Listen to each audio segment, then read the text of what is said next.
Много ли тех, кто знает, что осетинский язык имеет немало общего с персидским? Те, кто изучает ведущий язык иранской группы индоевропейской семьи языков, знают наверняка.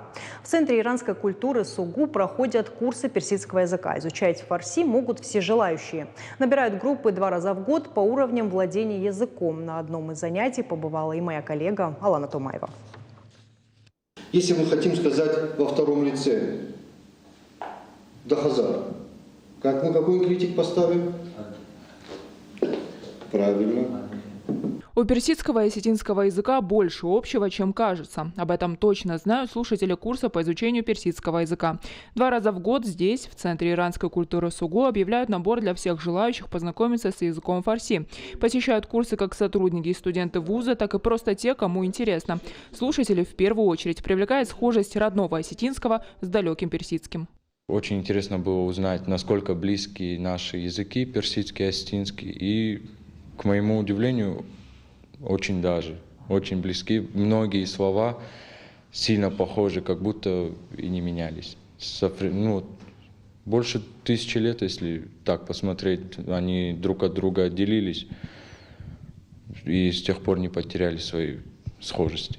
Слушатели набирают в группы по уровням владения языком. Это начальный, средний и продвинутый. Курс рассчитан на 3 месяца. По окончании учащиеся получат сертификаты. Обучение ведут специалисты Центра иранской культуры СОГУ. Они отмечают, интерес к изучению фарси растет. Из-за того, что осетинский язык относится к иранской группе языков, и очень много слов схожих с осетинским языком, и многие, конечно, интересуют в основном с этой точки зрения, насколько близок современный персидский язык к нашему родному осетинскому языку. Кроме того, на историческом факультете нашего университета функционирует такое направление, как востоковедение, Иран в современную эпоху.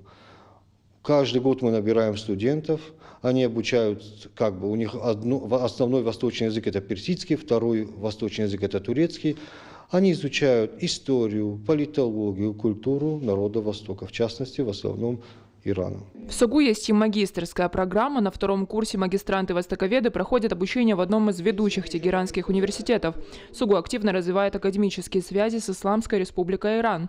Северо-осетинский вуз взаимодействует с ведущими учебными заведениями государства. А в 2019 году посол Ирана в России наградил СОГУ за выдающуюся работу в изучении персидского языка. Алана Томаева, Алан Суанов. Новости Осетии.